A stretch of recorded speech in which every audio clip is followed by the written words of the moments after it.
च्यानललाई welcome back to my new blog. म जान आँटिरहेको छु पानी लिनको लागि। पानी लिन जाने बाटो चाहिँ यस्तै छ नि त। पनि आज चाहिँ लास्टै क्लिनिङ भएर खुलेको छ। सो यस्तै खालको भ्यूको मजा उठाउँथे म चाहिँ। सानी ल्याइसकेर चाहिँ म रेडी भएर चाहिँ लाग्छु नानी बाबुहरूले न मेरो भान्जाको लागि। तर अबबाट भ्लग चाहिँ डेली आउँछ। सपोर्ट गरिदिनु होला।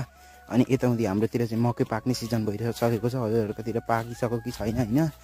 मैले त्यही हो अब भ्लग चाहिँ बनाउने पुरै निर्णय गरेको छु। निश्चय नि मलाई साथ दिनुहुन्छ भने आशा छ निकै नै। हजुरहरुबाट आएर हेरेको लिची त हरेक पारामा पाकेको रहेछ त। देन गाइज आजको भ्यू चाहिँ यस्तै लास्ट पारामा खुलेको थियो। अनि सो भ्यूको मजा उठाउँदै म चाहिँ लागेँ। सो फाइनली गाइज म स्कुलमा पुगिसकेको छु। नानी बाबु घरको स्कुल चाहिँ यही हो। फाइनली गाइज हाम्रो भान्जा बाबुसँग नै भेट भइसकेको छ। यी चाहिँ मेरा भान्जा बाबु हुन्। पछाडि चाहिँ भान्जीमा नानी आउँदैछिन्। And bye bye guys. आजको भ्लगलाई चाहिँ इन्ड गर्न चाहन्छु। Okay thanks for watching. Keep watching. अर्को भ्लगको लागि वेट गर्नु।